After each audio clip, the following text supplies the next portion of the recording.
Hi, everybody, and welcome to this edition of Living Well. I'm Brad Haves, and I'm sure glad that you're here with me.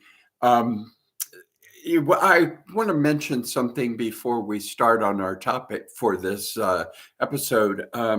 Two things, really. The first one is the Happy Place Challenge. If you've not seen it online yet, on Facebook and social media, we have a challenge for everybody to post a picture of themselves in their happy place. And kind of like the ice bucket challenge was years ago, this is the happy bucket or the happy, excuse me, the happy bucket, the happy place challenge. So if you go to freshhope.us, it'll pop up there and you can read about it. And we'd love to have you join us and challenge your friends to help break down the stigma and bring awareness to mental health during this Mental Health Month, May, as well as possibly to raise some funds as we do that. So I'd like to encourage you to check that out. Secondly, just today, I released the podcast that I did with Naomi Judd 2 years ago, I think it was now. In 2020, 3 years ago. Gosh, time. Oh boy. It was just about the time of the pandemic when the pandemic started. And we were going to be having Naomi here in Omaha at our Night of Inspiring Hope. However, it got canceled due to the pandemic. And so we released that today. And it was simply to honor her and honor her strength and her courage and to allow her story to be heard. And so I hope you'll give that a listen. You can find that on either Facebook or at freshhope4mentalhealth.com, which is a different website. So it's freshhope4mentalhealth.com. So tonight, I want to talk with you about 5 simple things that you can do, or 5 simple ways of looking at something in order to stop taking things personally.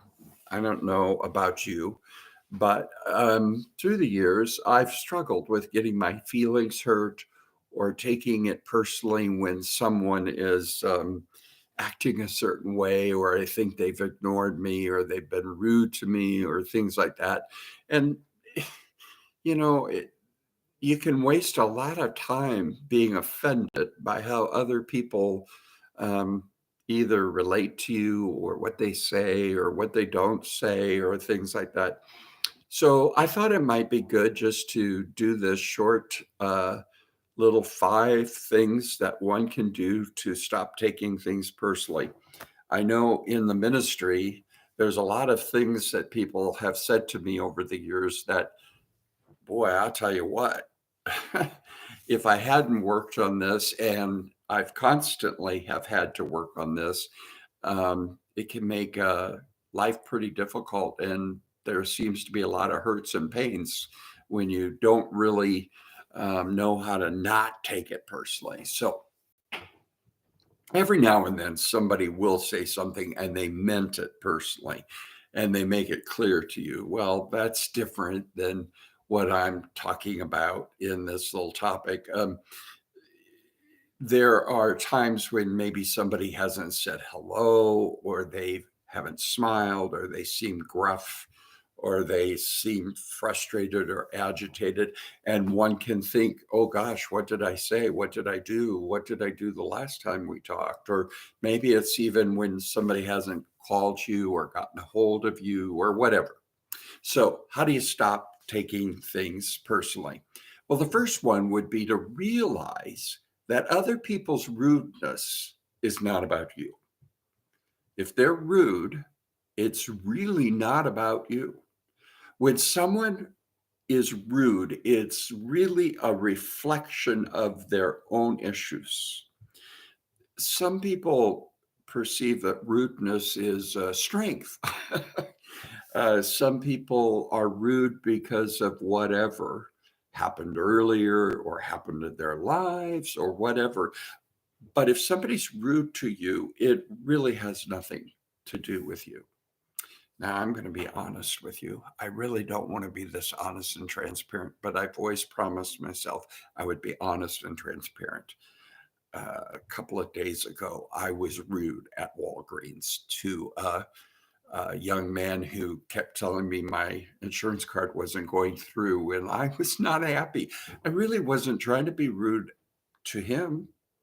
And my rudeness had nothing to do with him. It had to do with the frustration within me. It was the second time I had gone there to get my medicine, and they kept saying the insurance card was no good or it wasn't active. And oh, it was a long ordeal.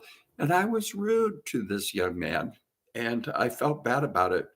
But that rudeness was not because he deserved it. It was what was going on inside of me. So the first thing that you and I can do is realize that other people's rudeness is not about you. It's really a reflection of them.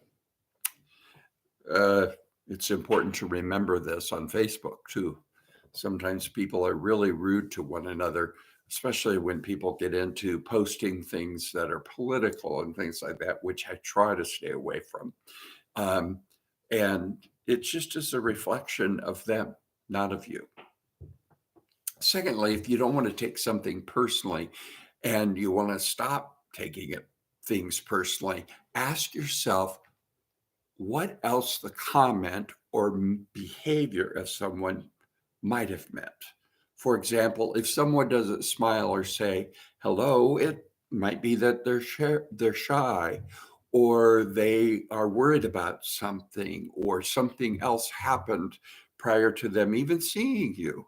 And I think it's Rick Warren that starts his book out about living a purpose driven life, that it's really not all about us. You know, when other people are rude or they don't say hi or they don't do something, it doesn't really have anything to do with us, does it? And uh, it's important to think about there may have been something else. They may be just having a really bad day, or there may have been a situation that they have no control over and they're feeling a lot of feelings inside. But to just give them the grace and give them enough space, and to not take it personally. The third thing is that I've learned through the years is to listen to people's comments and receive them as constructive criticism, even if it doesn't sound like they're giving constructive criticism. Just receive it, that it's constructive. Receive it constructively, if you will. And just because they said it doesn't make it true, especially if it's criticism on how you've done something or didn't do something or whatever. And instead of taking it personally, just ask yourself, is there any truth in it? Is there something I can learn from this? Is there a way that I can take this and grow from it just a little bit? Even if they're rude in delivering it or whatever, ask yourself, what can I learn from this? So take all comments, critical, rude, or whatever, as constructive, and just see if there's anything you could learn from it. Fourthly, take a different perspective. In other words, after you've heard something, after you think about it, and before you've internalized it and taken it all personally, ask yourself, so if a unbiased, um, totally objective bystander were to listen to this, what would they think? Um, what would they say about the situation? And ask yourself what they would say. And just even if you have to ask somebody, even if you ask an outsider, what do you think based upon what I've just told you? So take a different perspective. And you know what? I think I said I was going to give you 5 things. I'm actually going to give you 7. Okay. Now here's number 5. This is a simple one, but remember this one. Realize you can't please everybody. Not everybody's going to like you, and not everybody's going to be pleased with you. So what? Let me ask you this. Are you pleased with everybody? Do you like everybody that you meet? I know we're Christians. We're supposed to love everybody. My dad used to say, I love everybody. I do what the good Lord tells me. I love everybody. It's just a lot of people I don't like. Well, anyway, realize that you're not going to like everybody, and not everybody's going to like you. You're not going to please everybody, and that's okay. Took me many years to finally realize, why is it that I think I should be able to please everybody, but I know that not everybody pleases me. You know, why should I think that everybody should like me when in fact I don't like everybody? So if I don't like some people, or they don't please me, or they're not my favorite people, it's okay if I'm not their favorite person also. That helps not take things personally. Number 6. This is a biggie, folks. You are not defined by your mistakes or the criticism that you receive in life. You know, sometimes I've had people that have rudely been hypercritical, or sometimes they've just been, um, the criticism has seemed harsh. And sometimes it was because I did do something wrong. Sometimes it was because I didn't do something. And, you know, the reality is that does not define me. I am not defined by my mistakes. I am not a human doing, and neither are you. I can assure you of that. You're not a human doing. You're not defined by what you do, how you do it, how much you can do, how well, and how with what expertise you do it. And more than anything, you are loved by God for just being, because you are His. You are a human being. I one time heard a grandfather say how he realized by the time he had grandchildren that he could say to those grandchildren, I love you just because you are. Not because of what you do, not because of what you don't do, not because of any other reason other than you just are. You're alive. You're my grandchild. I love you. And unfortunately, many of us that have parented didn't realize that until we had grandchildren, right? It's one of those things that you finally, oh, yeah, that's right. I should let my kids know that they are loved no matter what. Well, you're not defined by your mistakes or what you can and can't do. And when you realize that, even if somebody has a legitimate criticism of you, or you've made a mistake that somebody's pointed out and made a big deal about it, that doesn't define you. It just means that you're a human being who made a mistake. Now, the last one, number 7, is kind of like that. It's realize that your self-worth depends on how God sees you and how you respond to how God sees you. And it is not dependent on what others think or what others might say about you, even if they say it to your face. Yeah, that's right. It doesn't matter what other people think. Now, you know, I want to make my wife happy, and I want my children to love me, and my grandchildren. I want close friends, and, you know, those kinds of things. But you know what? If I am my best me, based upon what God says about me.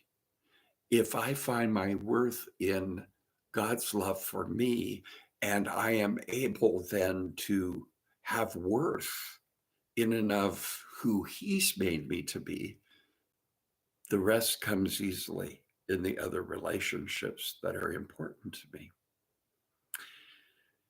See, then I'm not people pleasing, because inevitably, if you're a people pleaser, sooner or later, you're not going to please somebody, or you're going to um, be upset about being a people pleaser. You're going to say, that's enough. I can't please them, blah, blah, blah, blah, blah. You can't depend on others for how you feel about yourself. And you don't depend on yourself either, because if I only depended on myself, I'm awfully hard on myself. But if I allow how God sees me to define my worth, well, He laid down His Son for me. What greater worth can we have to the Lord? So there you have it. 7 things, simple things that you can do that will help you not take things personally. And so realize that other people's rudeness is not about you, it's about them. Ask yourself what comment or behavior they've shown to you, what it could mean instead of how you might have taken it. Thirdly, take all comments and say, well, I'm going to learn what I can out of it. Fourthly, take a different perspective. Ask somebody else what they think that's objective about it. Number 5, you can't please everybody, so quit trying. Number 6, know that you're not defined by your mistakes or the criticism other people might have of you. And number 7, realize that your self-worth depends on you. It does not, it depends on the Lord and how you receive the Lord's worth. It does not depend on how other people define you. All right. Well, God bless. I'm sure glad you joined me.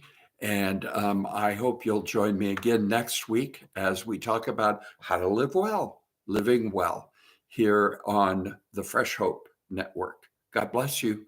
See you next week.